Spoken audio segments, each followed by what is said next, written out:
Hi,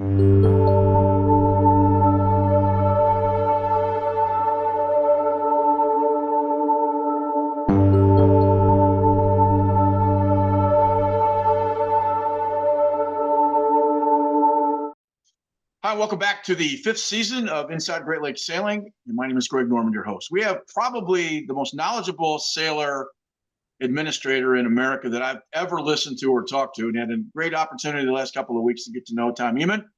Tom is a Portage Lake, Michigan resident, so certainly has started in the Great Lakes. And we're going to get through a bunch of background, Tom, but first of all, I wanted to thank you for taking some time to talk with us. And you are part of the Sailing Illustrated. And if you haven't had a chance to see it on YouTube, you should check it out, because I've learned more listening to 5 shows from you than I've probably learned in the last 5 years. So thanks for you're very kind, Greg. Thanks. I've really enjoyed. I've seen your shows over the years on YouTube, and you're doing a fantastic thing for the sport. And I wish there were more people like you doing the regional.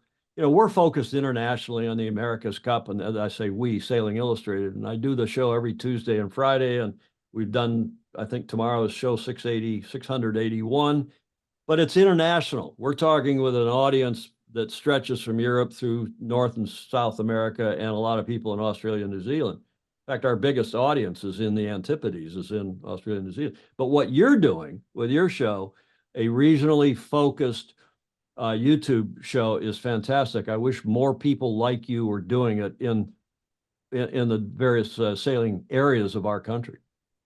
Tom, let me ask you a simple question about media. Getting involved in this, and again, we do a regional show. We've also had international and national level guests on the show to try to make it insightful, talking about various conversations. And sir, obviously some great races. Port Huron and Mackinac, Chicago and Mac, Trans-Superior. There's some big time races here, but one of the things I've noticed in the 3 or 4 years, 3.5 years we've been doing the show, is that sailing media isn't necessarily NFL level, NBA level, NHL level. And is that an issue for the sport? And I can certainly call up Dennis Conner and get an interview, or get an interview with somebody like you. If this was football or another sport, I wouldn't have the same opportunity. Well, you come on, you worked at the New York Times for how long? 20 years? 30, but 30 years, and then you ended up working in San Diego at the Union Tribune, or was it merged then? Or was it the San Diego whatever Tribune at the time? The point being that the media both from the editorial side as well as the management side as well, or better than I, and it's all about eyeballs. It's what does the market want, and our silly sport, which I love. It's our beloved sport, and I've grown up sailing at Little Portage Lake out northwest of Ann Arbor, and sailed all my life. Sailed at Michigan, sailed in the Great Lakes, and all over the world for that matter. But it is not a mass media sport, and never will be, especially in our country where the big four, not counting tennis and golf, but basketball, baseball, football, and hockey, and especially if you're from Michigan, you're a hockey guy, and I'm a hockey guy because we grew up in Michigan. But aside from those 4 sports, golf and tennis, there is no column inches dedicated, except rarely, to our sport. And you remember, having worked for the Times, you remember when she's still around, but Barbara Lloyd was covering yacht racing for the New York Times. When I won the Flying Scot North American Championship at age 19, it would happen to be on Long Island Sound, and the Times sent some reporter out to cover this Michigander, the 19-year-old Michigan teen that's the headline in the New York Times. Today, you might get the odd kind of feature about the America's Cup, or about maybe even Sail GP, but it's not going to happen, because our sport is a niche sport, and that's why it's so important, that what I think I'm doing, but especially what you're doing, why it's so important. I say that because walking into the media room for the first Sail GP in Chicago that I went to, I was just really shocked at the lack of, I don't want to say the lack of intelligence, but certainly the lack of knowledge of the sport. And it was, some of the questions were it shocked me. So that maybe that's part of why. Well, part of that, again, you understand as well or better than I, Greg, is that part of the problem is that the perception of our sport is that it's who was the guy on Gilligan's Island, the rich guy with his wife? Well, it was Uh, Mr. Magoo, Jim Backus. yeah, Jim Backus. But what was the character he was playing? I forgot the name. Yeah, And somebody the third, and his wife, and and the idea that it's cocktail sailing, and that's what people or Caddyshack. You remember the whole thing in that it's the perception of our sport among many is that, and they don't and of course the sport is expensive, and the clubs used to be bastions of waspy kind of white, even discriminatory, although that is long past us. And also it was a male sport, male dominated sport, and now it's not quite 50-50, and we have more work to do, but we have a lot of active women, and you come out here to St. Francis Yacht Club or go down to Balboa Yacht Club, or I'm a member down in Newport Beach, or San Diego Yacht Club, and there are lots of Hispanics, lots of Asians, even African Americans. You go to Chicago, a lot of African Americans sailing. I suppose you have some in Detroit too. And diversity has not been has not been a strength of our sport up till now.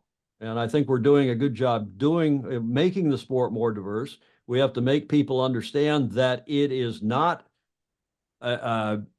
prohibitively expensive. I mean, I grew up in a kind of middle class, not affluent family on a little lake, and you could get a boat and go sailing and not be from a rich family to do that.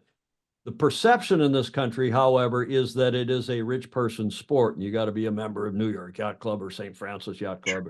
And of course, that's not the case at all. You can be a member of Crescent Sailing Club. You can be a member of out at where do the Sunfish race out on Gull Lake. Well, Gull Lake but they do race over there too, and Stars and Flying Scots. Well, what's the up at the head of the Huron River, up at I-96? There's a lake up there that's the Greater Detroit Sunfish Club sails, I think. Not sure. But in any event, you just that perception, and maybe we're never going to change that. But in that case, we just have to press on regardless, and it's why shows like yours are so important, because non-sailors can watch it, and you don't get thousands of views on your YouTube channel, but you get some, and people are proud to see themselves covered.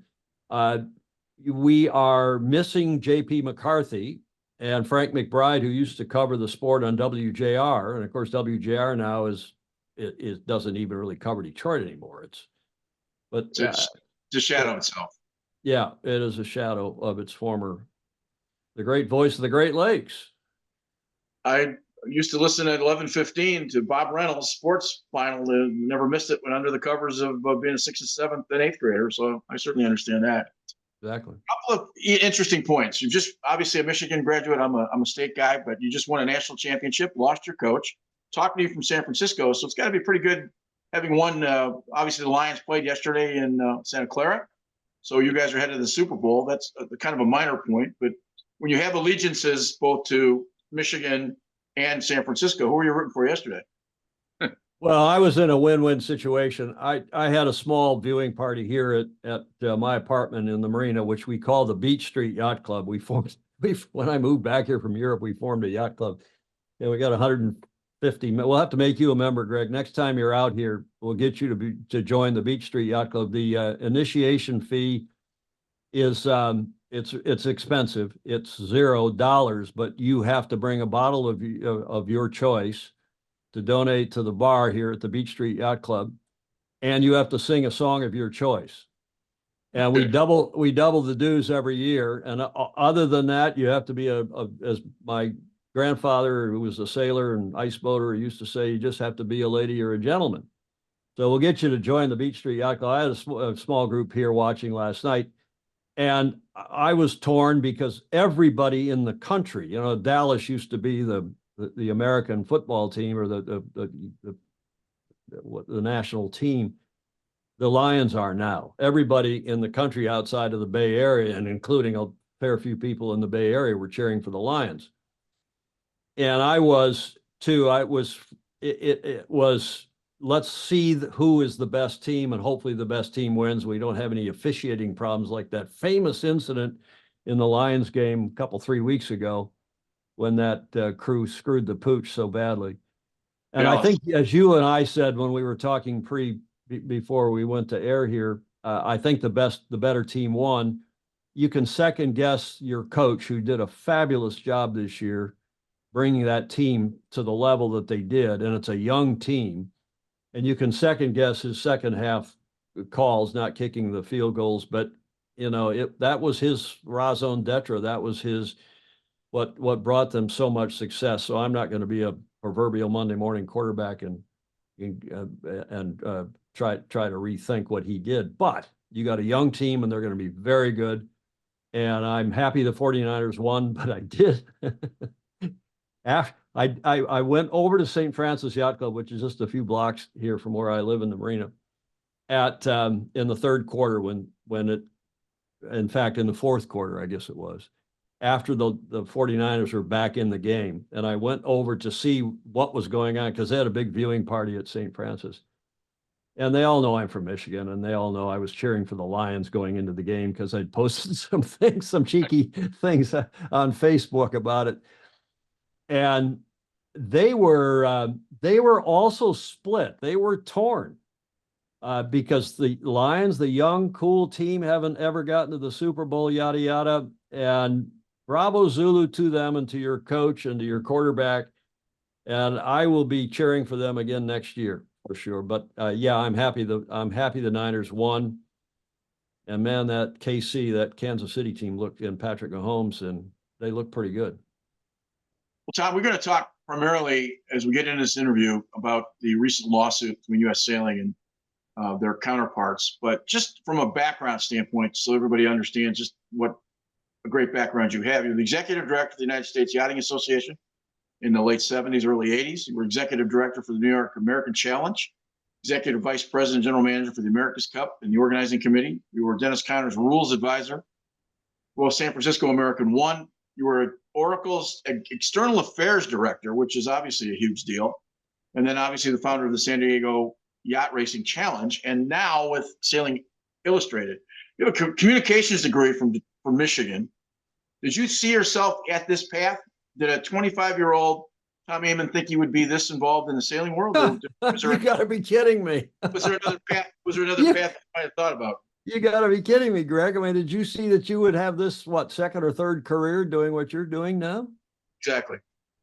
Now, I'm a simple country boy. I grew up sailing at Portage Lake, as I said, northwest of Ann Arbor, playing hockey in Ann Arbor, ran the kids hockey program as a part-time job during school and after, meaning after I went into Michigan, and studied radio, television, film, was pre-law. You're a lawyer. I was pre-law, and then I was going to go to law school, and then I was helping in the family business at Portage Lake, and then the Lynn Stedman, who is from Detroit, the late great Lynn Stedman, and who was the past president, and then the current then president of what was the U.S. Yacht Racing Union, Dick Latham from Chicago, another great Lake sailor, the late great Dick Latham, convinced me to go to work for then USYRU in Newport, Rhode Island. So that kind of changed my focus. And frankly, had I not been running the kids hockey program in Ann Arbor, that was a line item on a resume. And I've always said to people, it was easier to run USYRU, the national governing body, than it was to run the kids hockey program, because you didn't have parents showing up at the rink at 6 a.m, still half or more in the bag, right. and all the other problems you had. So no, the long story short, I never had any idea I'd be then spend 40 years in the America's Cup, 40 years. And then however, I'm very proud of this. I only have worked for American clubs, even though we lived in Europe for 20 years. I worked for New York Yacht Club's America's Cup effort, then San Diego, then St. Francis, then Golden Gate, only American clubs. And I'm very proud of that. I'm one of the few, I think, senior series people in the sport who hasn't bounced around to the Italians or, lots of job offers. or the Kiwis or, the Aussies or tell me who. I think I'm the only person in the sport who's worked for the 3 C's and the D for Coots, Kayard, Connor, and Dixon on America's Cup teams. It's been a blast. I wouldn't have done anything different. It was a great experience we have a daughter who's now 31 who was born in San Diego, but considers herself a Michigander. Both my parents are in Michigan. My mother just passed away, but my dad at age 90 is running our little family business out at Portage Lake, works all day, every day at age 90, and has had to give up day-to-day racing because of his joints, his knees and hips. But we're from a sailing family. My grandparents are sailors, and I am a Michigan boy through and through. Part of the New York Yacht Club. I'm just curious, did you ever end up with one of those nice little hats they all seem to wear in the pictures? Seems the to be straw hats. Yeah. No, I never. I tell you what, though, I did one time run a party, a Halloween party, and we wore straw hats and blue blazers. And a local television, this was when I was living in Newport, Rhode Island, and a television station from Providence came down, and somebody heard about the party and came over, and yeah, we were, we'd had a few pops. Yeah, come on in. And they filmed it, and then they ran it live at 11 or the next day. And I saw it, and oh my God, my bosses and friends at New York Yacht Club, I was a member by then, and this is in the 80s. And I said, oh, they're gonna be so upset. And you know what? I called up and the Commodore and the Vice Commodore. I said, excuse me, but this is what happened. I'm really sorry. They saw it and they thought it was great.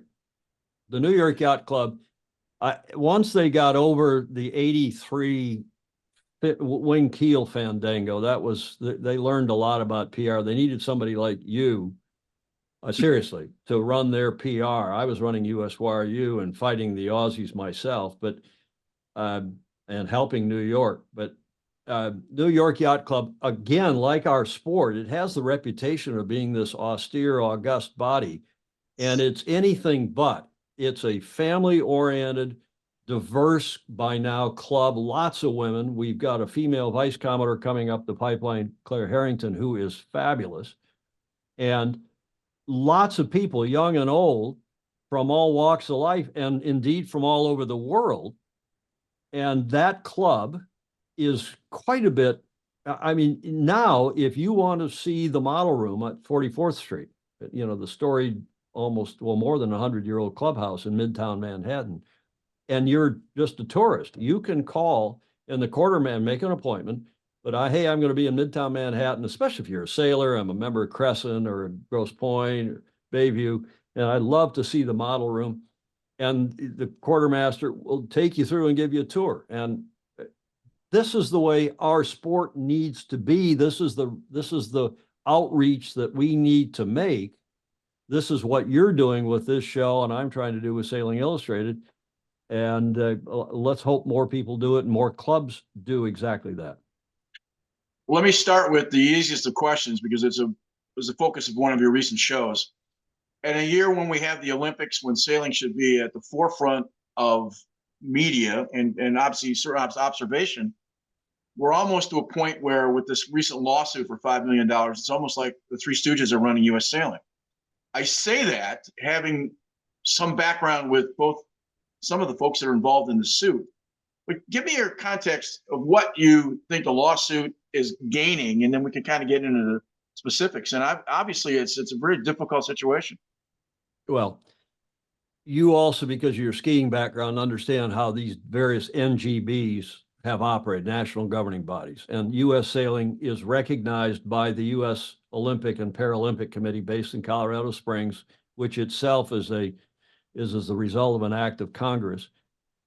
And USOPC recognizes various associations and anoints them as the national governing body, as the NGB for the sport. And that's what U.S. Sailing is and has been.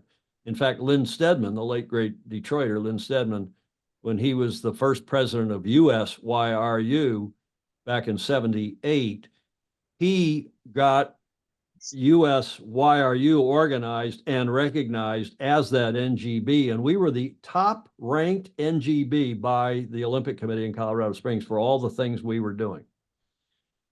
And Since then, it's gone downhill because what's happened is that U.S. sailing, instead of being racing focused, not worrying about, but yes, concerned about, focused on supporting offshore racing, inshore racing, Olympic racing, rating rules, racing rules. That's a big job, focusing on that alone. What's happened is that U.S. sailing has, instead of then getting membership to help support those goals, those activities, it has become, membership has become the raison d'etre, has become the means, it's become the end, not the means. So it's become a membership organization. To use an automotive metaphor analogy, it's become trying to be the AAA of sailing. And as somebody said, not I, but this is a good metaphor. So somebody said it's spread one molecule thin because it's trying to worry about teaching sailing, certifying sailing instructors, teaching motorboating, worrying about all manner of things except what used to be the core focus, which was yacht racing, sailing, sailboat. People don't like yacht racing. They think that's too, but every other country in the world uses yacht racing because yacht is the Dutch word, which means small pleasure or recreational craft. All right, let me play devil's advocate. Yeah, I understand it's not U.S. sail racing, it's U.S. sailing. So let me give you part of the example. There's not a sail race that goes on that motorboats aren't used. So part of, is it possible that U.S. sailing is, working on the rules and the being able to teach people how to run a powerboat so people don't die in sail races? And I'm not suggesting that they shouldn't, but should the overall organization be inclusive or exclusive is, I guess, the question. it should be focused. And Okay. there are lots of other organizations that teach powerboating, that certify powerboating, that give insurance to clubs or organizations that do powerboating. And yes, U.S. Sailing could also go off and try to run travel programs all over the world to sailing events. They could do countless things. They could run shows like yours in every region of the country, but they would fail miserably because they don't have the resources or the talent, et cetera, to do it. So the answer is no, they should not be doing that. They aren't doing their core mission. And remember, the organization used to be called North American Yacht Racing Union. We had to separate from Canada because of the Olympics. Okay, I got that. And now they have the Canadian Yachting Association, or what, Sail Canada, whatever it's called now. And we had U.S. Yacht Racing Union. Then somebody had the brainwave, well, we'll raise a lot more money. We'll get government grants. We'll get corporate funding if we change our name from yacht racing to sailing. And you know what? Just the opposite happened. Sponsorship, funding, interest has gone away at the same time that the U.S. Sailing, instead of the United States Yacht Racing Union, U.S. Sailing, and the organization has become thinner and thinner, broader and broader, less focused and less focused. And I mean, Greg, just look at the number of people going out and racing. Look at the number of people going out and sailing. Obviously, we're failing. We are failing, and that's why some people call the organization U.S. Flail. I don't call it U.S. failing. That's too much. U.S. flailing, because they're flailing about trying to be the AAA of sailing. No, the answer is no. Let the American Sailing Association worry about certifying schools and training and all that sort of stuff. There's powerboating associations. There's all sorts of other organizations. Let them do that stuff and affiliate and work with them, but don't try to do it yourself. Why did U.S. Sailing start? They have an affiliate called U.S. Powerboating or U.S. Motorboating or something that they own. Okay. And has that brought in more sailors? No. Why did they establish that? What are they trying to do with that? Money. Follow the money. They're trying to bring in more revenue. So as the current non-sailing CEO says, we can build a business to support all of our stakeholders, quote unquote. And the non-sailing CEO has made a mess of this. He's tried to build, they have a staff of 50 people.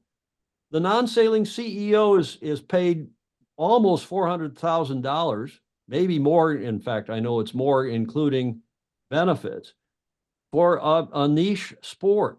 I'm sorry. What we need to do is focus on the things where people really do need help. Let the clubs, classes, YRAs like Detroit Yachting, DRYA, Detroit River Yachting Association, or Detroit Regional, I think they've changed the name, Regional Yachting Association. Let other people do that stuff. It's the same problem we have in Washington, D.C. Washington, D.C. is trying to do the job of all the states and all what is better done in the states and in the cities and so on. I lived in Europe for 20 years, and I watched the same thing happen with Brussels. Brussels come in, the EU's trying to run all the countries, and you see what a mess Europe has become. And we can't, okay. No, I was just going to say, part of the discussion, my connection to Alan Osfield, the current CEO of U.S. Sailing, who is a non-sailing CEO. He was president of Live Nation, obviously has a background, was part of the Pistons, as president of the Pistons and the San Diego Padres, a lawyer. Yeah, okay. I'll shut up. Go ahead. No, he was the president of the Pistons when they won it in 2004, and they almost won it in 2005. So I'm not arguing that his background, but I've talked to, in the last couple of days, I've talked to a number of people who've been involved in the Olympic pipeline, both medal winners all the way down to guys that are trying to just scratch to get their head above the surface to get a tryout at the recent sailing trials, and nobody's had a good experience with U.S. Sailing. So your word of focus is unbelievably true. And then you start to read the lawsuit, you start to read and talk to people that are involved in the sport. And again, I have no dog in this hunt. You really find out that this is not a black and white issue. It's a gray issue, because you're paying, at least a rumor is, you're paying Paul Kayard. He was paying him $500,000 as part of that reason. But at the same discussion, the money's, I'm running U.S. Sailing in Paul Kayard's case, and now I'm paying an administrative fee, which went to 7 figures. If you're the organization overseeing it, aren't you trying to do everything you can to make sure the Olympic program is sustainable and solid? Not taking exactly. I mean, and the point is, you got to raise money to support our Olympians. Greg, you know as well as I, how many Olympic medals have we won in the last 3 Olympics? I don't know. I'm guessing 0. 1. Okay. Caleb Payne from San Diego won Olympic bronze in the fin class. Was it bronze? Yeah, bronze in Rio 2016. When I was executive director, I did everything I could do to fence the Olympics off the way the U.S. Ski Association ski team. Let Sam Merrick, who was a volunteer chairman of our Olympic committee, and Dick Stearns, who's a good Midwestern boy, the late great Richard Stearns, who was the head of the Olympic committee before that, and that whole run-up, very successful run-up when Dick Stearns was running it. And then Sam Merrick from Narragansett, Barnegat Bay, scow sailor, he was running it. And the couple of guys that succeeded him, with a team of men and women, former Olympians, on a volunteer committee, they ran our Olympic program. They were sailors. They were racing sailors. They were focused on providing the resources and the coordination to make it possible for our sailors to succeed, our Olympic potential, hopeful sailors. And they did. In 1984, okay, it was a different time. Other countries weren't as well organized or as affluent, perhaps, as the U.S. We won a medal. When I was executive director, we won a medal in every class in Long Beach, 1984. Every class, each of the 8 classes. And now we can't even win a medal. Okay, the times were different. But we've got to reorganize for the times, and Kayard was in the process of doing that with racing sailors on the U.S. Olympic Sailing Committee. And what did the non-sailing CEO say? He said, well, you guys are now raising real money. And Kayard went out and raised almost overnight $18 million, the biggest fundraising. And Doug DeVos in Michigan, Malin Burnham in San Diego, Bill Koch of America's Cup fame from, Florida now. And on it, the guys down at Southern Yacht Club in New Orleans, people here in San Francisco, the San Francisco Bay Area raised, because Kayard is from here and he had, he could tap into the money here in the Bay Area. He raised almost overnight $18 million. And that set off the jealousy lights in the non-sailing CEO's brain, because he is the former president of the Pistons and Live Nation. I should be running this. I should be raising this money. I should be the head of this thing. And then, because he has stated, the non-sailing CEO has stated that I have to raise the money to build a business for all of our stakeholders. He said, okay, I better be getting some of this money. And Kayard said, no way, this is for our Olympians. And the donors said, no way, this is for our Olympians. So they started charging a fee. They were always charging a small administrative fee because the central office in Bristol, Rhode Island, does some work for the Olympic Committee, accounting and some postage stamps and so on. Okay, that was fair. That's fair enough. Now, except when I ran it, I didn't charge the Olympic Committee anything. All the money that came from Colorado Springs went to the Olympic Committee. And I convinced our whole group and our leadership, everybody said, no, we got to get as much money to the Olympians as we reasonably can. And then we cover our own overheads without charging the Olympic program for what minimal overhead the office was doing. And I had a staff member who I hired on our nickel, and it was the Olympic director as well as the one design director, the esteemed Jonathan Harley, who's still around but no longer with the Olympic program. And Sam Merrick went off and did his thing and won medals, beaucoup medals. Now, Bristol, Rhode Island, the non-sailing CEO says, oh, I got to tap into some of that $18 million. So I'm going to double the overhead charge, which was it was $500,000.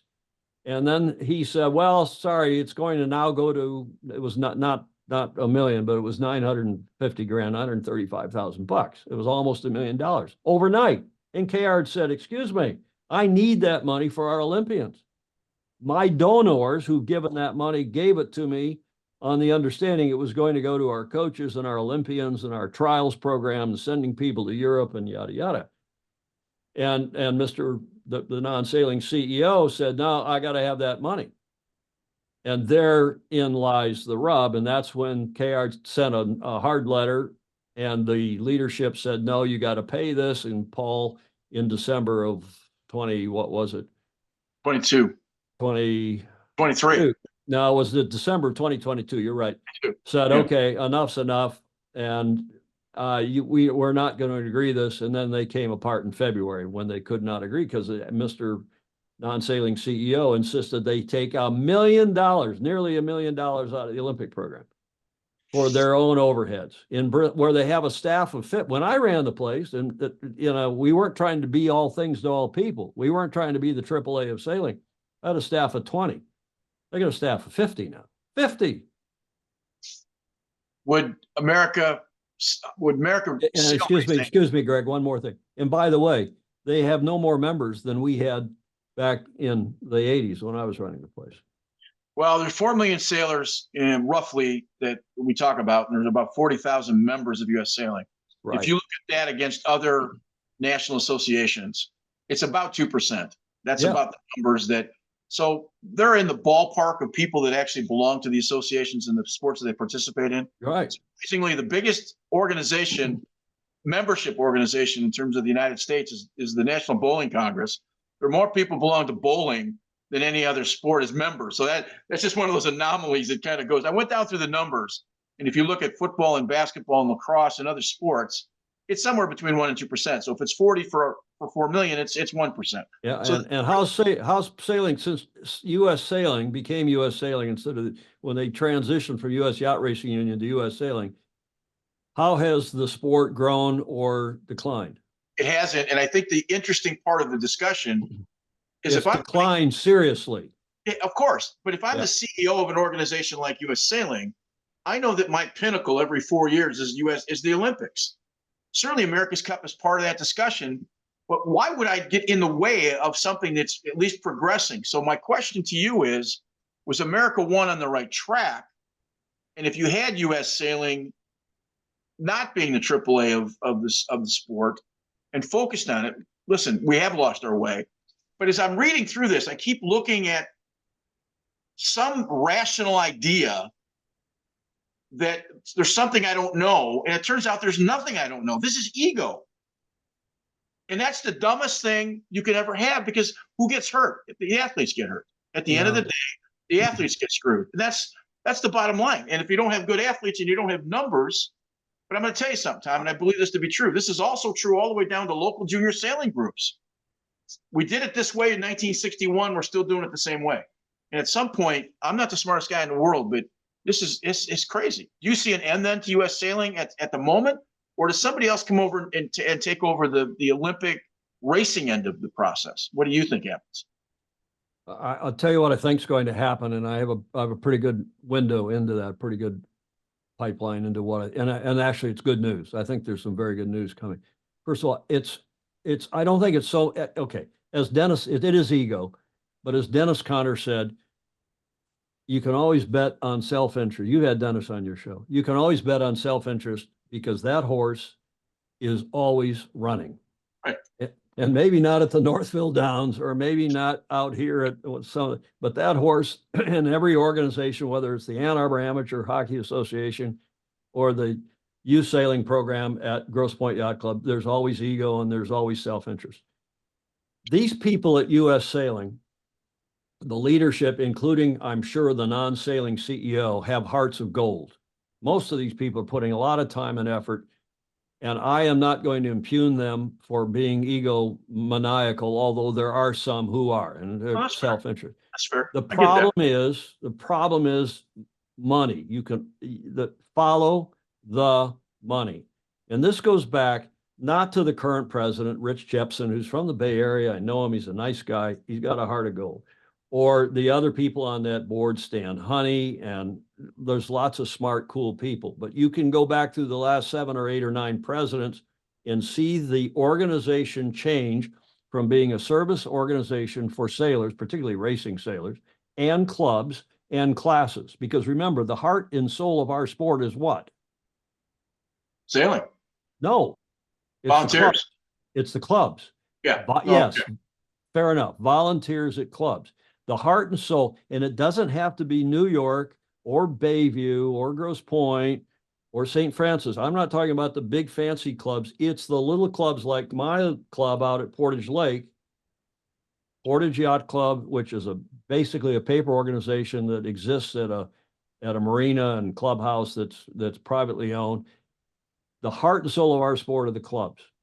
And those clubs used to put delegates to the YRAs, like DRYA, Detroit River Yacht, Detroit Regional Yachting Association. And then the DRYA used to send delegates to the national, and they ran the sport. That's all gone. And it's no longer being run for sailors. It's no longer being run by volunteers even. The other thing that's happened when you cut out the clubs and the YRAs is that it's now a staff in Bristol, 50 people. Professional staff in Bristol, Rhode Island, telling everybody out in the boonies what to do.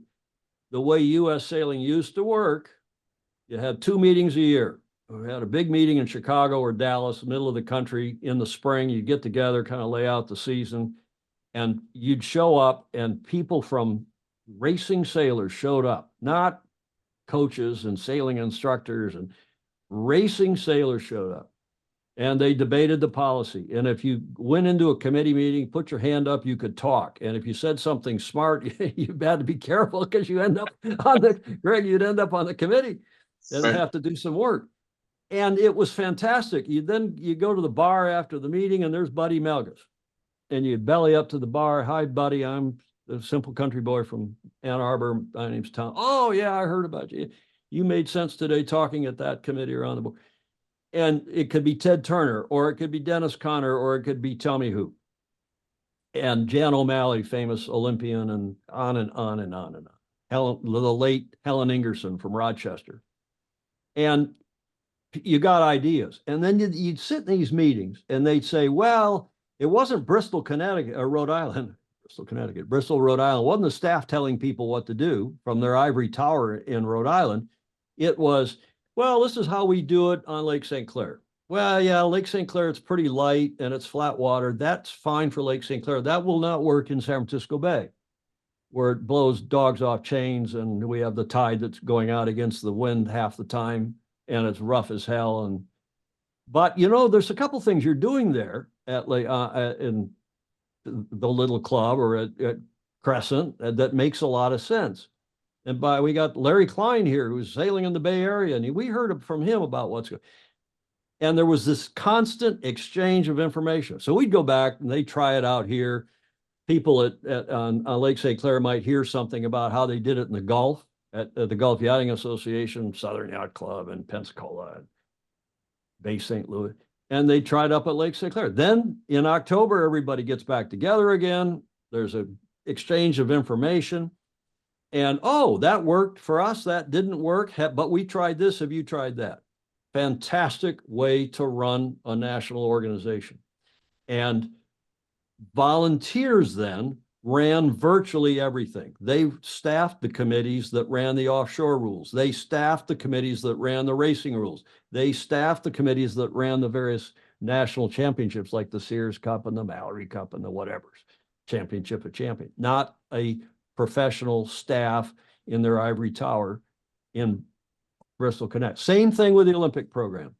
You had people from across the country that got together on a committee and ran the Olympic program for the benefit of the Olympians and the racing sailors. And Tom, I think we're going to get back to that, Greg. Go ahead, and then I'll. Please. Last couple of questions. I think you and I would both agree that having experience in the sport you're overseeing or the business you're overseeing certainly is a plus over somebody that has no background. I don't think you got to be brilliant to figure that one out. Somebody who understands the sailing process. When I have a conversation about skiing, and if you don't understand ski racing, it gets lost, right? And that's fine. I get that part, because sometimes parts are interchangeable if you're that smart. But my question, and I guess this is one of my last questions, it's been a bottom-up organization, and they're trying to make it a top-down organization. Well said. You said in a sentence what I said in 5 minutes. Well, and my point to that is you can point to the catastrophes. Again, even something, if I'm running an organization, I'm going to put a lawsuit out in the year of the Olympics. Listen, I looked at some of Mr. Osfield's runouts. He was standing in front of, I think, a J-22 on San Francisco Bay doing some kind of beach cleanup. If I'm the press director and the media correspondent, and for U.S. Sailing, I'm trying to show this guy's running this national sailing organization, and you're running him out looking like, I don't know what, Mr. Rogers. I mean, I'm sorry, but it was a complete disaster. Now, he may not have had any decision in that process, but it was just he's dumb. The boss. He's the CEO. I understand that, but I keep wanting. It goes back to my original question. I want to see that there's another part of this, and there isn't. It's just exactly what you see, and it may be the dumbest. And again, I don't have a dog in this hunt, but it is maybe the dumbest sports administrative catastrophe I've seen in probably a decade. Well, it probably pales by comparison to some others we could talk about, but let's end it on a good note, because he's got to go. The leadership has got to go, because you're right. He stood on Crissy Field just west of St. Francis Yacht Club and talked about cleaning up the beach. And isn't this great what we're doing? And that's all fine. But let St. Francis Yacht Club worry about cleaning up the beach. Let Crescent and Bayview and Grosse Pointe worry about cleaning up Lake St. Clair and the beaches and so on. The national sailing, and by the way, again, follow the money. If this current setup were working, we'd be having success. And not only are we not having success on the playing field, but people are fleeing. People are fleeing the sport, and they're fleeing the organization. I had a nickel, Greg, for every person since I started on this, covering this in the last three shows, Sailing Illustrated shows. If I had a nickel for everyone that had sent an email and saying, I'm done, I'm not renewing my membership, I'm not giving my $2,500 every year to the President's Club, yada, yada. But let's end on a positive note. People, thanks to you, thanks to what I'm doing with Sailing Illustrated and others, there is a universal understanding now that the organization has to go back to being grassroots, bottom up. You put it very well, number one. Number two, the leadership's got to go, including the non-sailing CEO who does not understand our sport, let alone the history and tradition and how and why it used to work. Number three, we don't want to tear down U.S. sailing. In fact, if we did tomorrow, a bunch of us would get together and start another U.S. sailing. We don't want to tear it down. We want to support it. We want to help it, especially our Olympians who have now been disenfranchised between now and, I mean, the Olympics are 6 months away, for God's sakes. Our trials are happening as we speak. Some of them have already happened. We've got to support our local Olympic teams. How do we do that? Up in Minnesota, the clubs up there, Wayzata Yacht Club, Great Bear, what's the other big yacht club? Great Bear? White Bear Yacht Club.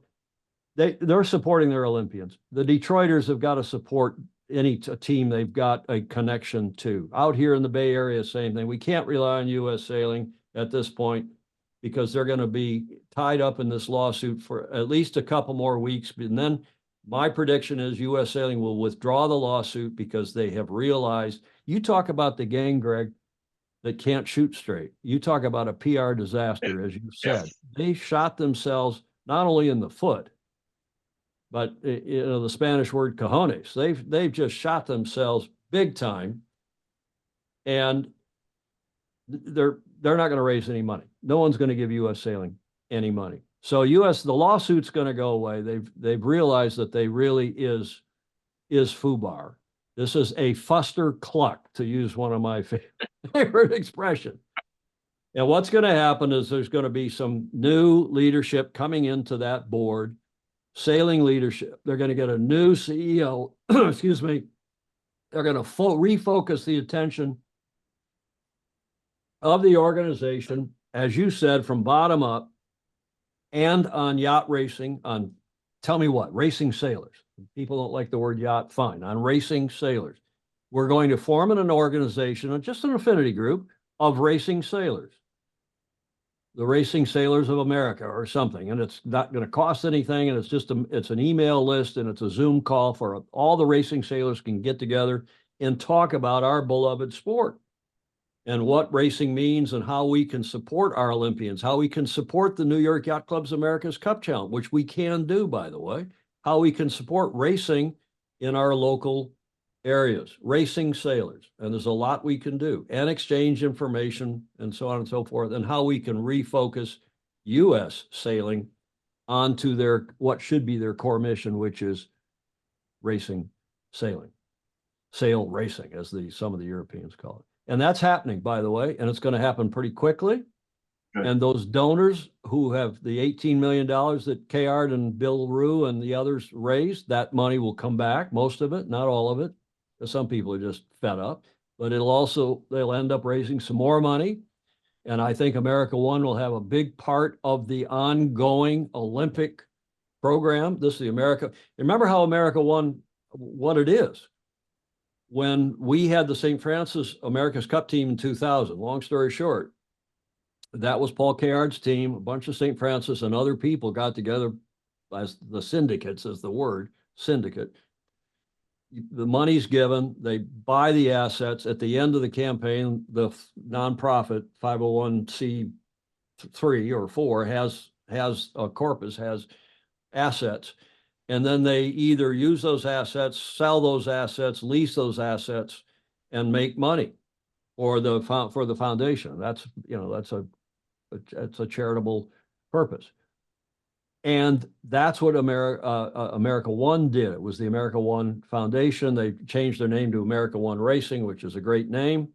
And that is the organization that was helping, and is going to come back, I think, and continue to raise money and help support our Olympic program in a big way. The same way as you're familiar with skiing, that the U.S. ski team is separate but cuddled up to the U.S. Ski Association. And I think the same thing's going to happen here. And that's exactly, in my never so humble opinion, what should happen. Timeframes? 6 months, a year? It's going to be hard. It's going to be in the next few weeks. Oh. It's not going to have it's going to be in the next few weeks. This lawsuit that U.S. Sailing, they've sued their donors. They've sued their only sources of money. They've sued the smart people in the sport. Doug DeVos, you're going to sue Doug DeVos because he won't give you any money? Because he withdrew his pledge? Excuse me. So that's going to go away. It's going to go away quickly. It's going to, we will have interrupted this quadrennium. We will have messed up yet another Olympic quad. But I think we've got to help fill in with our Olympic teams as they win the trials, as they get qualified through the Byzantine World Sailing Qualification System. You know, And Tom, then big picture, long term, I'm optimistic. I think that U.S. sailing will come back to its core mission. We'll get a new CEO, a new leadership on the board. We'll focus now. Remember, we got the Olympics again back in Long Beach, 2028 coming up. And we will focus on that. And I will, as I'm sure you will, we will be a big megaphone. Your show, our show, and others. Gary Jobson is fully behind this. Others are fully behind this, and we will make this work. We will make this happen. I'm quite optimistic. the only thing I know for sure is that opportunity has to be driven by money, but opportunity has to be driven by numbers. And you can't have numbers unless there's a playing field that allows those sports to grow. And you can talk all you want, but if you don't have numbers, which is backed by money, there's never opportunity. And if you look at this, like we've been talking about, if we're going to be a real player on the national stage, international stage, we certainly have to have more people in junior sailing and junior sailing racing at the highest levels. Yes. Before those kids ever get the opportunity. But that's absolutely the nature of the beast. That's the pipeline you and I were talking about pre-show. Yeah. And you're absolutely right. And bless your heart and others like you who are volunteers who have figured out how to support youth sailing in Lake St. Clair and the greater Detroit, in the Detroit metropolitan area. Well, I'm a little bit in the pipeline with the U.S. ski team because of some of the things we do for them. I was a longtime CUSA coach, which is Central Region, which is the Midwest. And we grew it 10 years ago to about 500 kids, of which there were, Lindsey Vaughn and Michaela Schiffer, and some of those guys came through our programs. A bunch of us got out of it 10 years ago. And it's now down to 125 because the guys that were left decided to make a business out of it. Mm. And now they're complaining about the stuff that we did that didn't make any sense because for example, I had a nonprofit USSA ski team. It didn't cost a penny to come because it was $3,000. We got kids who couldn't afford the coaching. That's how we grew it to 500. But it goes back to the same thing. Opportunity comes with some backing, and if you don't have the backing, the rest of it doesn't matter. Well, it's what the non-sailing CEO said. We have to build, and this was at their first big strategic meeting after he'd been hired. We got to build a business to support all of our stakeholders. A business. U.S. sailing should not be a business; it's a service run by volunteers with the support of a few professional staff, and that is at every level in the sport, whether it's national, regional, local. And the great clubs like your clubs there all throughout the Great Lakes are based on that, whether it's over in Toronto or Rochester or in Detroit, Chicago, our little club out at Portage Lake, it's the same deal.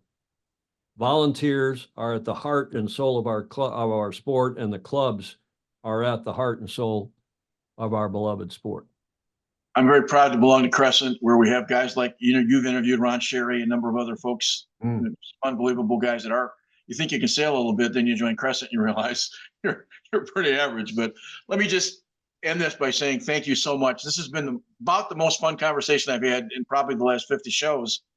Inside baseball is something that's always interested me. That's why as a kid, you used to read Sports Illustrated, because it never told you the scores. It told you everything else you didn't know long before ESPN, and you needed to understand those kinds of things. Tom, Greg, what was your one question for you? I'm a talk show host, so I got to ask you a question. Okay. What was your favorite page? I haven't asked you this. What was your favorite page in Sports Illustrated is going by, it sounds like. But what was your favorite segment or page? It was always the back story, the back feature, but it was also Faces in the Crowd. And a very quick Exactly. I knew you were going to say that, and you are so right. A very quick story. I got a call one day. There was a kid named Darren Kashowiak from Gaylord St. Mary. Yeah. And I was asked to take a picture this is when in the heyday. This is 25 years ago. Can you get us a headshot of this Kashowiak kid? Because he just set the national record at 10,000 yards as a rusher for this small Class D high school. I said, sure. Went out, verified the facts. I'd never been to a game, so I went to the game just to kind of check up and maybe get some action shots and sell them. At the time, they were paying me $200 for a headshot and I was only making $50 for writing columns for Cream Magazine because I used to write a rock column. Long story short, I go to the game and I'm keeping stats because I'm just curious. But halfway through the first quarter, the kid rips off an 80-yard run, but there's a penalty. I keep track of the stats. Come to find out that at the end of the game, I had him for about 180 yards, but the real guys had him for 390 yards. They were counting his yardage for part of the penalties as part of his yardage that he gained. So I called the Sports Illustrated desk back and I said, you better really check the records out of this kid's record because I'm not sure that the numbers are really close. But he never ended up in Faces in the Crowd, but you'd always find people in those Faces in the Crowd of sports you'd never understand. That was the cool part. But Sports Illustrated, again, a mirror image of what it used to be, was kind of fun, and it was always one of those things you enjoy. But Tom, this has been a delight, and I look forward to talking to you again at some point. More a little bit about maybe the America's Cup stuff this summer. Yep, my pleasure. And just one final note is that at Sailing Illustrated that we do on Tuesdays and Fridays at 1:00 Pacific, 4:00 Eastern, that's exactly what I'm trying to do is Faces in the Crowd. That's why, I can talk to Dennis Conner. We can talk to Gary Jobson.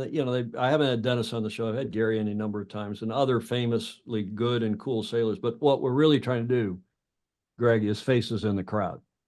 The Ron Sherrys. I mean, Dawn Riley's pretty famous, but she's not famous like a famous football player or, Tiger Woods or somebody.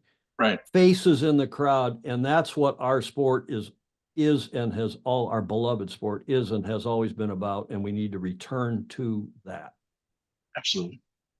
Thanks, Tom. Thank you, sir.